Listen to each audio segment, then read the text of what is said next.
Thank you very much. It was a great pleasure and to be here. Very striking and important. Judith and I are just moving into Botley, so we're almost neighbours. Part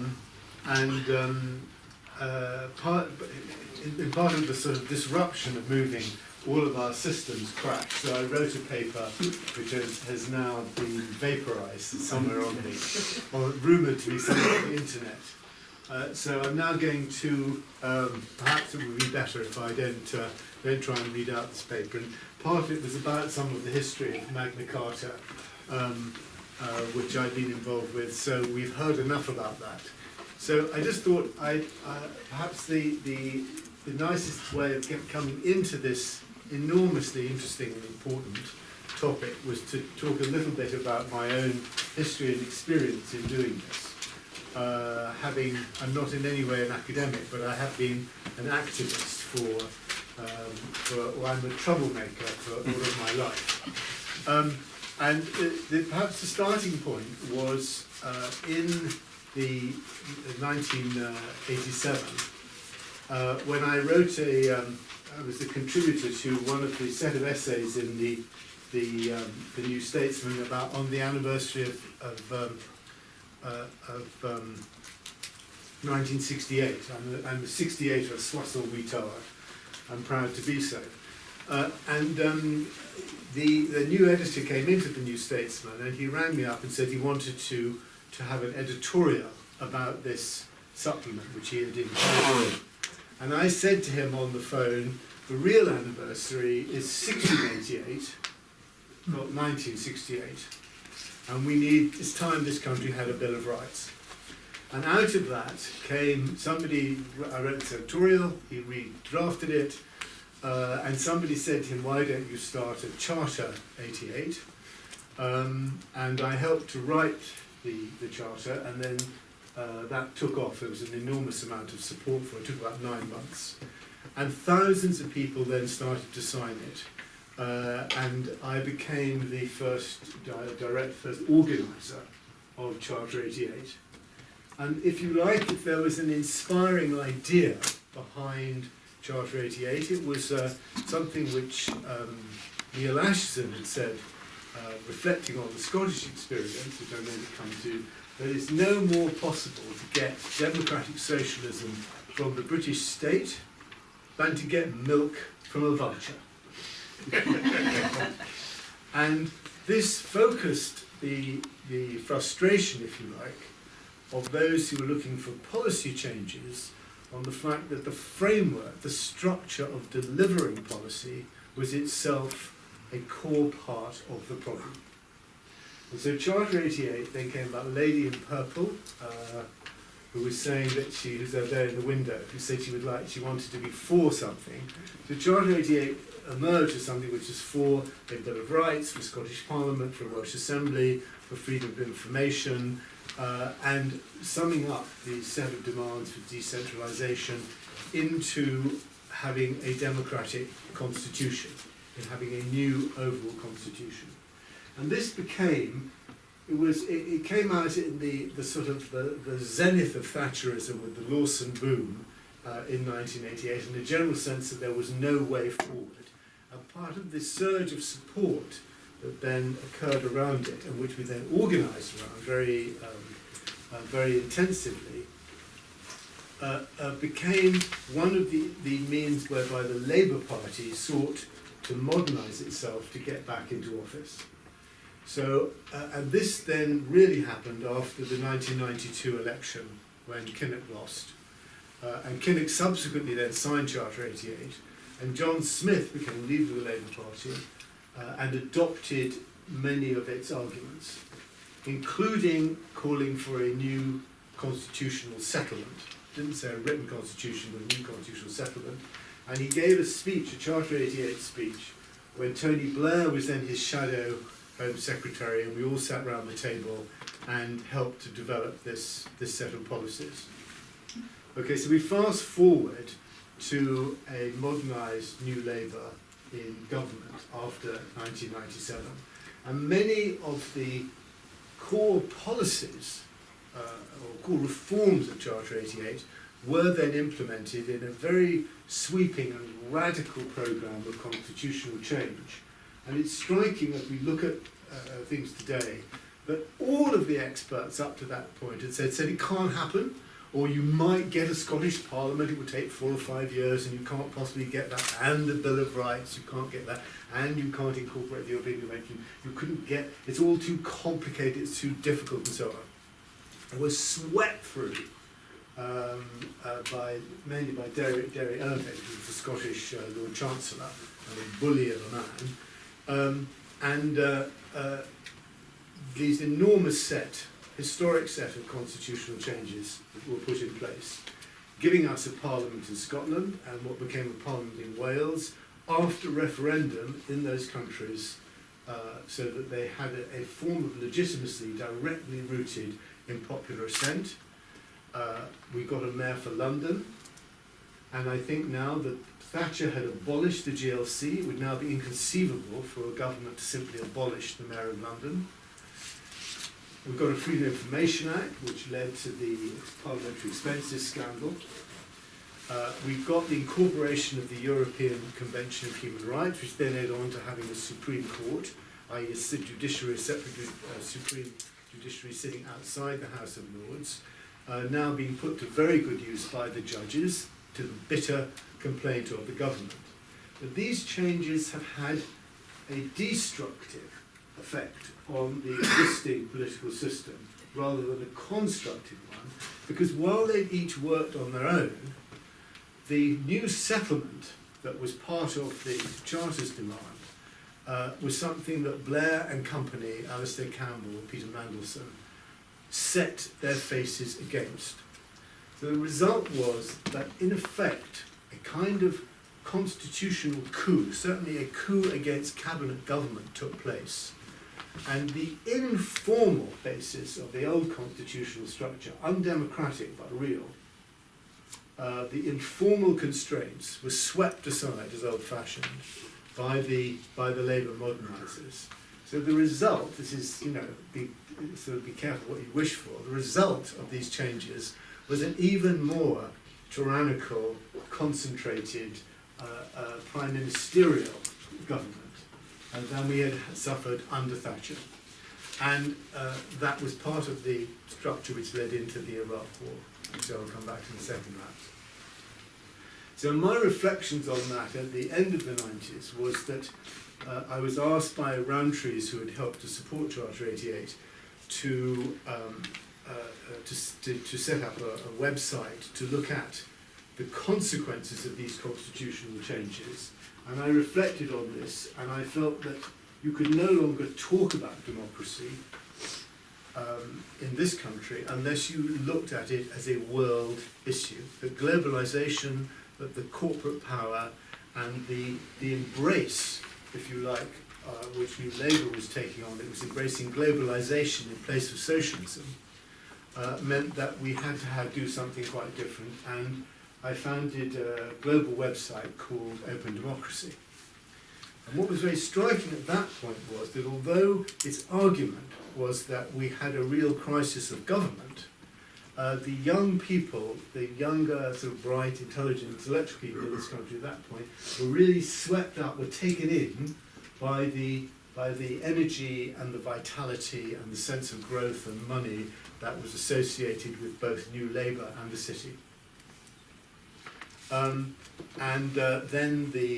we founded it in 2001, and some people say that it was saved, the project was saved, tragically if you like, by 9/11.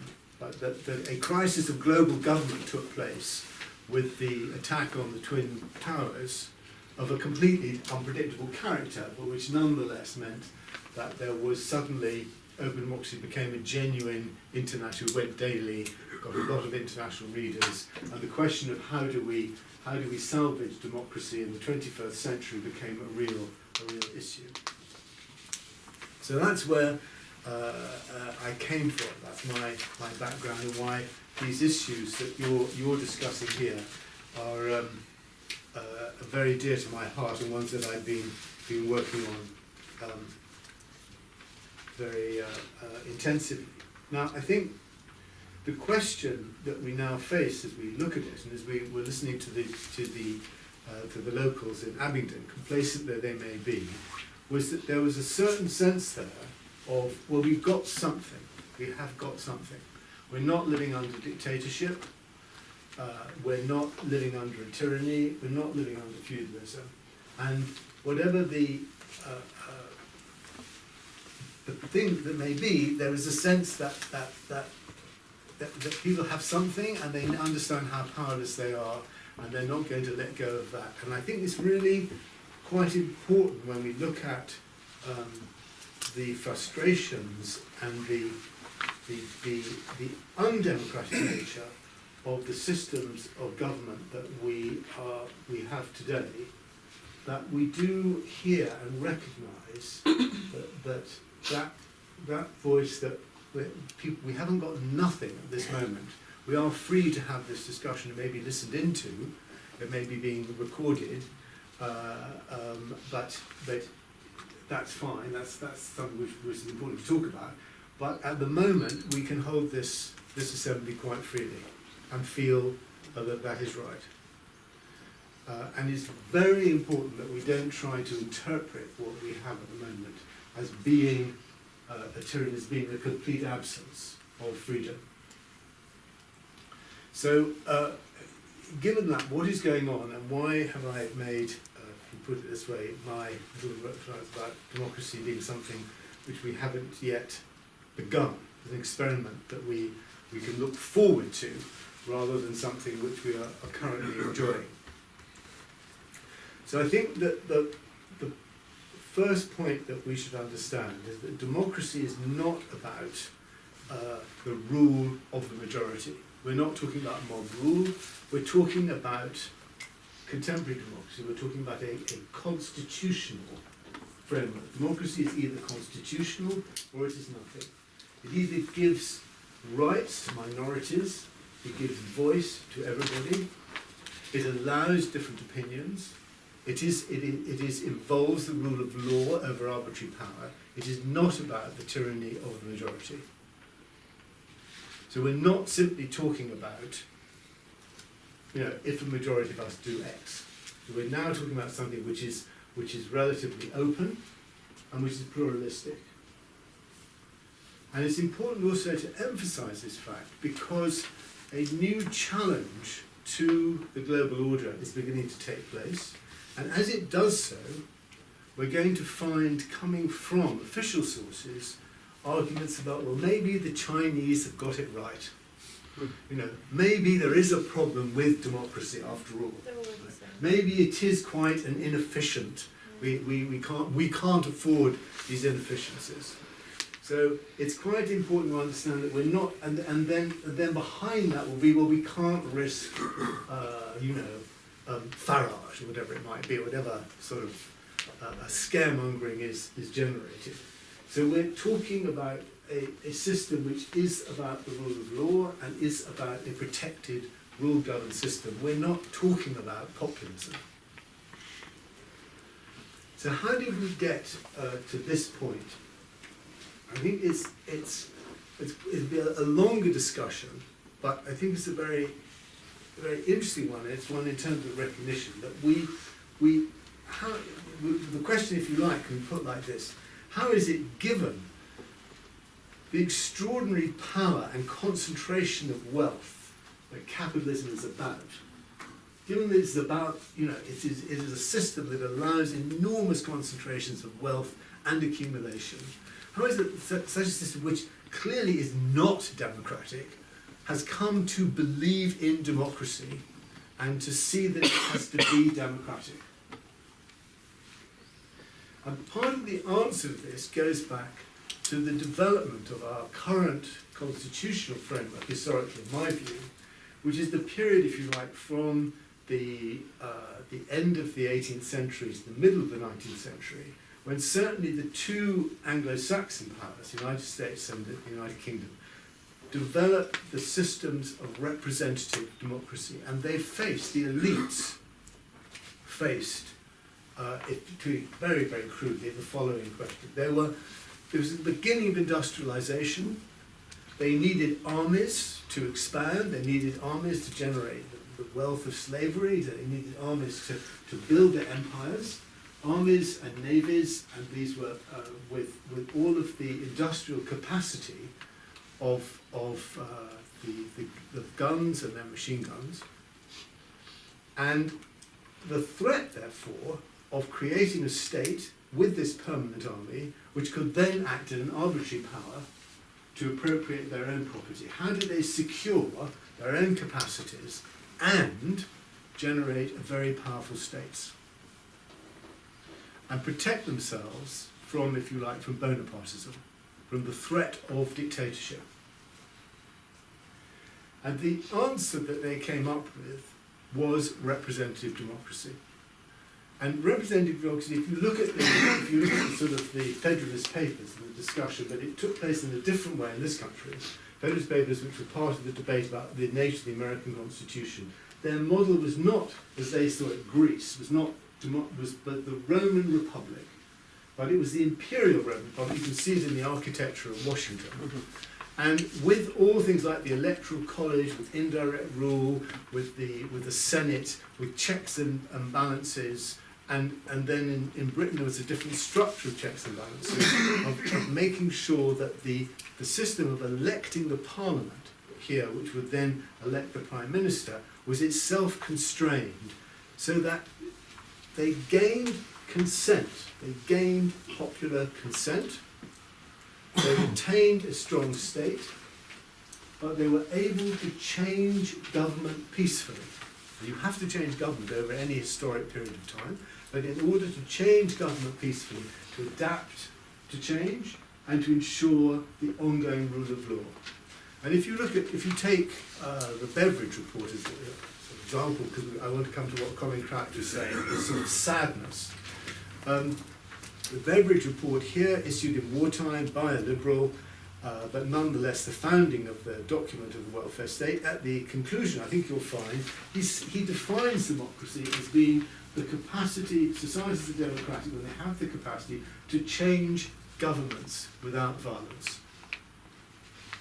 And so this objective, which is not an objective about self-government, it's not an objective driven by citizens demanding that we have power over our own lives, but the development by the political elite to ensure that they could have governments which could change, that they had that flexibility and openness, that they could protect their property, that the rule of law for them was the rule of law of protecting property rather than person, and that the system of representative government, of having elections which were highly controlled in terms of the electoral system, of who could vote, and then there was another process of making sure that the unwashed were kept at arm's length. But nonetheless, the unwashed had a certain voice, that they were included to ensure legitimacy, and the elites worked to gain consent. And in Abingdon on Friday, you could see that consent, on the whole, was there. However much we may say, you're being ripped off, housing is a disaster, planning is a catastrophe, we're being, the country's being stolen from us, but the consent is still there. We've only got about 5 minutes for Q&A now. Right, okay. And that consent is still, has been worked for, and it exists. How much have I got? Well, until 1:30, which gives you about 4 or 5 minutes, perfect. and that's including perfect. the Q&A.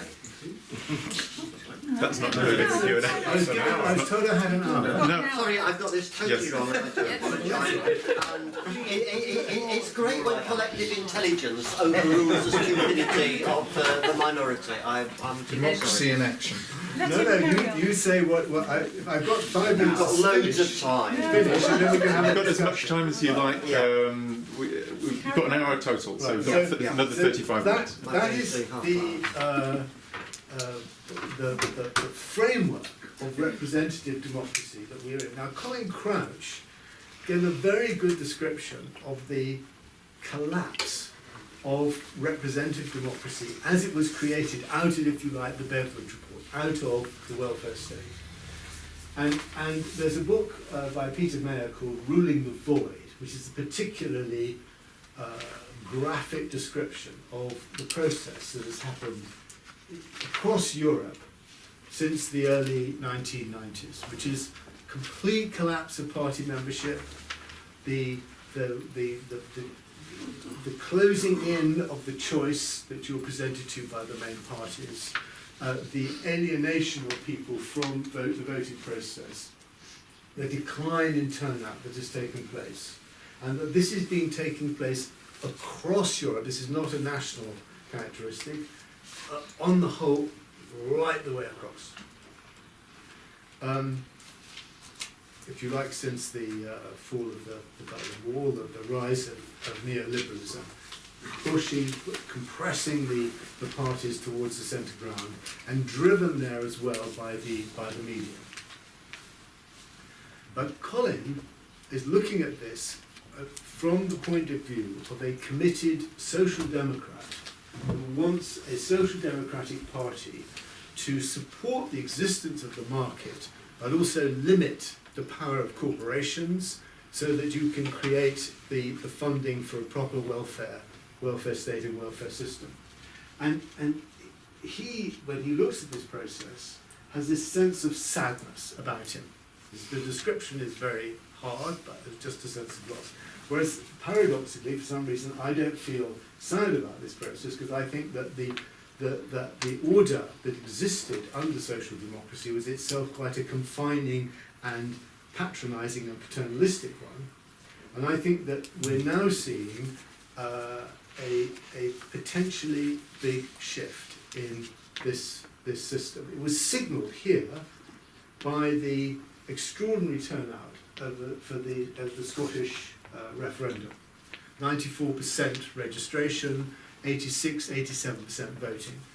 It wasn't just the outcome, it was they were presented with a real choice about the actual nature of their government, a full-on constitutional question. Their relationship, should they be governed by the Westminster system or not? And there were good arguments either way. And in the end, yes, we should be governed, yes to continuity, no vote, no to independence, won. Maybe. Sorry? Maybe. No, they won. They definitely won. They won.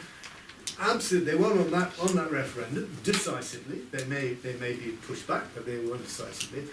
And I went up to Scotland for the last week of the campaign. And what was very striking with the vow was what happened in the last 2 to 3 weeks was that the no campaign, the campaign for the status quo, simply assumed that the Scottish people wouldn't take a risk, and suddenly presented with no change or change, a shift, decisive shift started to take place.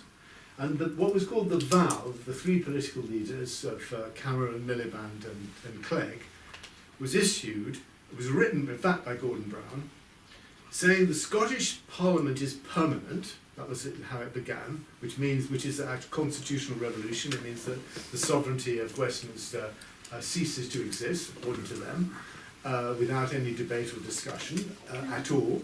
And the leaflet that went through the doors on the day before the actual referendum from the no campaign was, if you want change, vote no. We will give you change without risk.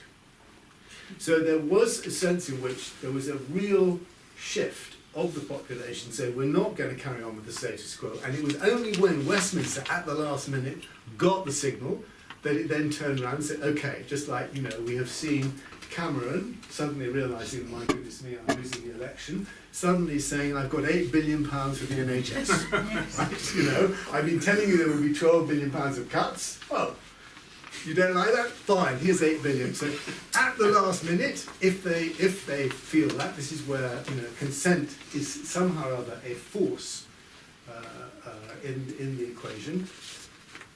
The Westminster sort of delivered this shift. So suddenly, against all the trends, we see that when a real issue is put on the agenda, there is and people actually think, aha, this is for real, then there's a different kind of intelligence comes into play. The cynicism is an act of judgment, not simply an act of passive resignation and indifference. And when real possibilities are put before people, they rise to that. This is a really important and valuable lesson. And so we're seeing now the beginning, just the beginning, of people saying, hold on, it could be different. I think you saw it we're seeing it with the surge of membership of the Green Party. We saw it with this extraordinary leadership contest where suddenly there were different voices. We suddenly realised that Westminster's not got the monopoly that they thought they had. And therefore there are cracks in the ice of the Westminster system are beginning to take place, but these are related to the rise of Podemos in Spain, the rise of Syriza in Greece, the fact that the political economic system of neoliberalism is not delivering, and people are beginning to be able to articulate an opposition. They're looking for something else. This is one of the reasons why democracy is going to be seen as a kind of counterproductive force. Sorry.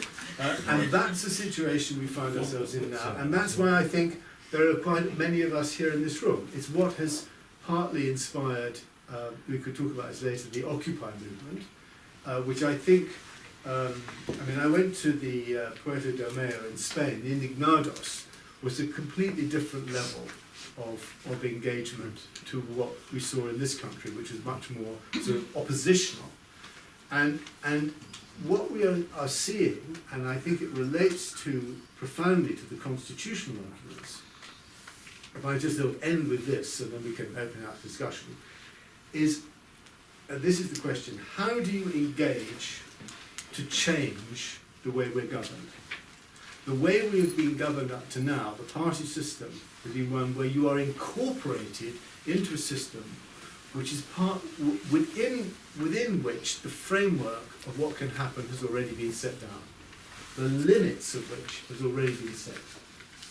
And we're looking for ways to engage, not just to protest, in order to change. And that means addressing the nature of the system as well as addressing stopping it doing X or trying to get it to do Y. And that policy of engagement to change is now beginning to happen, and that is the beginning of democracy.